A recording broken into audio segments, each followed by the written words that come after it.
اکثر لوگ یہ سوال پوچھتے ہیں کہ آپ کے پاس اتنا خرچہ کہاں سے آ جاتا ہے؟ رائے اجتماع پہ لاکھوں لوگ ہوتے ہیں تو کروڑوں روپیہ تو خرچہ ہوتا ہوگا۔ بات یہ ہے کہ جماعت والے بندے کا یہ ذہن بناتے ہیں، تبلیغ والے یہ لوگوں کے اندر پھر کہتے ہیں کہ ہر مسلمان اپنا مال، اپنی جان اور اپنا وقت اللہ کے راستے میں لگائے۔ اس لیے جو بندے بھی وہاں پہ جاتے ہیں وہ سارا خرچہ خود کرتے ہیں، حتیٰ کہ بیرون ملکوں میں جماعتیں جاتی ہیں وہ بھی اپنا خرچہ خود کرتی ہیں۔ کئی لوگ یہ سمجھتے ہیں کہ ان کو کوئی فنڈ شنڈ ملتا ہے رائے سے، تو ہمیں کئی لوگ کہتے ہیں جی جب آپ باہر جاتے ہیں ہمیں بھی ساتھ لے جائیں، ہمیں بھی کوئی فنڈ شنڈ لگوا لیں، تو ہم کہتے ہیں آپ ہمارے ساتھ چل کے دیکھیں، آپ کو اگر ہمیں کوئی فنڈ ملا تو آپ بھی لے لیجئے گا۔ تو ایسی بات نہیں ہے، بلکہ ہر مسلمان، اور ویسے بھی اللہ تعالیٰ قرآن میں کہتا ہے کہ ہم نے جان اور مال مسلمان کا دین کے بدلے میں، اللہ کے بدلے میں، جنت کے بدلے میں خرید لیا ہوا ہے۔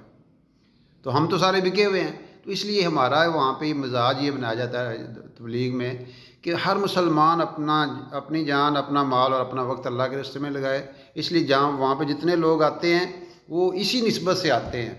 تو اس لیے وہاں پہ پنڈال تیار ہو جاتا ہے، باقی وہ کنٹینیں لگی ہوتی ہیں، وہاں پہ لوگ خود پیسے دے کے کھانا کھاتے ہیں، اور باقی ہلکا پھلکا بندوبست ہوتا ہے۔ وہ ایسے لوگ ہوتے ہیں جو خود آفریں کرتے ہیں، وہ خود جو مطلب یوں سمجھ لیں منتیں ترلے کر کے کہتے ہیں جی ہمارا کوئی حصہ وہاں پہ آپ شامل کر لیں، ورنہ وہ کوئی وہاں پہ باکس نہیں پڑا ہوا، کوئی آن لائن ٹیلی تھون نہیں ہوتی، ٹیلی تھون نشریات نہیں ہوتی کہ جی ہمیں پیسے دیں یا کوئی اور وہاں پہ، ورنہ وہ وہاں پہ چندہ باکس ہی رکھ لیں تو کروڑوں روپیہ جمع ہو سکتا ہے۔ تو اصل مزاج یہ بنایا جا رہا ہے امت کا کہ ہر مسلمان اپنا جان، اپنا مال اور اپنا وقت اپنے دین کے لیے، اللہ کے لیے، اللہ کے دین کو دنیا میں سر بلند کرنے کے لیے وقف کرے۔ اور جب یہ سچویشن ہوتی ہے پھر ہر بندہ جو ہے اس میں اپنی سعادت سمجھتا ہے، تو اس لیے لمبا چڑا وہاں پہ سلسلہ نہیں، مزاج یہ بنایا کہ آپ نے اپنے اوپر یہ سارا مال لگانا ہے، اپنی ذات کے اوپر جو ہے نا۔ جب آپ نکلتے ہیں اللہ کے راستے میں، وہ لوکل ہوں وہ بیرون ملکوں میں ہوں، ہر بندے نے اپنی جیب سے پیسے خرچنے ہوتے ہیں، اور جب بندے کا یہ مزاج بن جاتا ہے تو پھر وہ اپنی سعادت اور خوش قسمتی سمجھتا ہے کہ میرا مال میں اور میری جان اللہ کے لیے لگ جائے۔ کیونکہ قرآن میں سنتا ہے، بار بار اسے سنایا جاتا ہے کہ اللہ کی راہ میں جو خرچ کرتے ہیں ان کو 10 گنا ملتا ہے، 700 گنا ملتا ہے، بے حسابہ ملتا ہے۔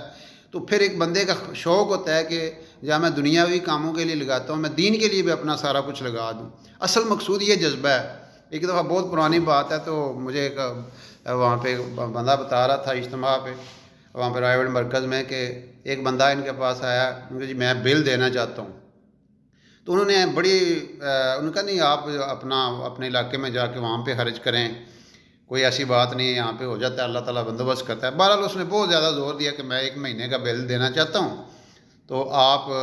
جو ہے نا وہ مجھے اجازت دیں۔ ان کا ٹھیک ہے، فلاں جگہ پہ چلے جائیں، وہاں پہ بل جمع ہوتا ہے۔ تو وہ چلا گیا، تو اس نے کہا، انہوں نے حساب نکالا، رجسٹر نکالا، ان کا جی 36 مہینوں کے جو ہے نا آئندہ آنے والے جو 36 مہینے ان کا بل آلریڈی لوگ کہہ چکے ہیں جی ہم دیں گے۔ مقصد یہ ہے کہ ہر بندے کا جذبہ ہوتا ہے، اور بل وہاں پہ لاکھوں میں بل ہوتا ہے۔ تو اس لیے جو ہے ایک دفعہ میاں صاحب گئے، میاں نواز شریف صاحب گئے وہاں پہ، ان کا جی میں آپ کی یہاں پہ کوئی مدد کرنا چاہتا ہوں، آپ کو یہاں پہ پیسے دینا چاہتا ہوں۔ ان کا جی یہ قوم کا پیسہ ہے، عوام کا پیسہ ہے، اب یہ وہاں پہ لگائیں، تو ہمیں آپ کے پیسوں کی ضرورت نہیں ہے، اللہ تعالیٰ ہمارا بندوبست کر دیتا ہے۔ تو مزاج یہ بنانا ہے کہ ہم نے ہر مسلمان کا یہ اللہ کرے مزاج بن جائے، اور محنت بھی اسی چیز کی ہو رہی ہے کہ کیسے سارے کے سارے لوگ اللہ کی طرف لوٹ آئیں اور اپنا سب کچھ اللہ کے لیے لگانے والے بن جائیں۔